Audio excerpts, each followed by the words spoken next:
Bon, ça, c'est juste quand, vous avez compris, quand je me prépare. Et comme quoi c'est artisanal et pas du tout pro. Good morning fundraising. Bonjour à tous, c'est Fred Fournier de MindMe. Nous en sommes au troisième Good morning fundraising et nous sommes le jour 8 du confinement et ça se durcit malheureusement. Alors ne pensez pas que je prenne tout cela à la légère, que j'en rigole, etc. Je suis tout aussi stress et autre que vous. Je me dis juste que voilà, si on peut souffler un petit peu, c'est pas plus mal. Je voudrais, il faut que je regarde là. Je voudrais remercier tous ceux qui regardent la vidéo, qui suivent, qui share, qui like. J'ai pas la capacité de répondre à tout le monde évidemment, mais il n'y a pas non plus des milliards de gens. Par contre, mettez-moi des topics, mettez-moi des commentaires, posez-moi des questions. Parce que c'est ça qui me permettra, qui nous permettra chez MindMe de faire dans la durée pour arriver à faire une petite vidéo tous les matins ou tous les 2 matins en fonction d'eux. Parce que j'avoue qu'on a aussi pas mal de choses par ailleurs à faire. Aujourd'hui, je voulais vous parler d'une chose qui est très logistique ou presque, et c'est la problématique des chèques. En l'occurrence, bon nombre d'entre vous sont encore très dépendants du marketing direct et donc reçoivent des chèques qui doivent être encaissés, etc., etc. Il se peut, je dis bien il se peut, j'ai pas eu l'occasion d'avoir des EDIS et autres sur la gestion et sur la capacité ou leur capacité de gestion aujourd'hui, mais il se peut qu'il y ait des grosses difficultés dans le traitement des chèques par vos prestataires de saisie habituels, eu égard au manque de personnel, eu égard à une réorganisation, etc., ou du moins les choses sont peut-être un peu plus lentes. Deux choses auxquelles je pense sur lesquelles il faut réagir.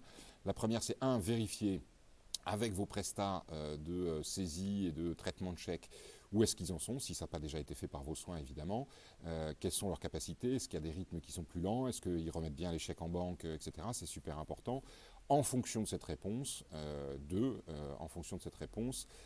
prévenir là aussi vos donateurs d'un traitement qui sera peut-être un traitement un peu plus long que d'habitude, histoire que les personnes ne s'inquiètent pas de ne pas voir leur chèque, qu'ils ont fait dernièrement débité. Et ça, c'est ma télécommande qui tombe par terre. Vous voyez, comme quoi ce matin, je ne suis pas réveillé. Voilà, donc vérifiez auprès de vos prestats. Informez vos donateurs, je vous disais, il faut continuer à communiquer.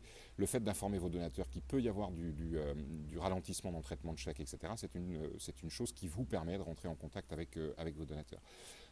Autre point sur cette problématique logistique, je pense qu'il est important tout simplement de privilégier pour ceux qui n'ont pas d'opérateurs de saisie, et je connais des organisations qui font ça par le biais de bénévoles au sein de leur siège. Lorsque les sièges sont fermés, c'est un peu compliqué, que les bénévoles sont confinés et en plus ça se durcit, donc ça va être de plus en plus délicat et difficile. Dans ce cas-là, là aussi, prévenez vos donateurs comme quoi vous leur demandez s'ils souhaitaient faire un don, de privilégier le don par digital et de redonner vos adresses et vos modules de dons et vos pages de dons et vos adresses de site web, etc. En expliquant bien, voilà, problème dans la gestion des dons, problème dans la gestion et le traitement des chèques. Si vous souhaitez nous faire un don, faites-le plutôt par le biais du digital, notre adresse est renvoyée directement vers le module de don. C'est tout bête, mais c'est des choses auxquelles il faut penser. J'espère que ce genre de petits conseils vous permettra à la fois de communiquer avec vos donateurs et de prévoir, si vous ne l'aviez pas fait encore, de contacter vos prestats, etc., pour savoir comment est-ce que les choses sont gérées. Voilà, nous sommes quoi, mardi, oui, nous sommes mardi 24, nous sommes au jour 8 du confinement qui se durcit. J'espère que cette petite vidéo vous servira. Je vous dis à demain mercredi. N'hésitez pas là encore à poser des questions, des commentaires, etc., pour que je puisse avoir du topic pour les prochaines fois. Je vous dis good morning fundraising, je vous dis à demain et à ciao. Bye bye. Ça s'arrête pas.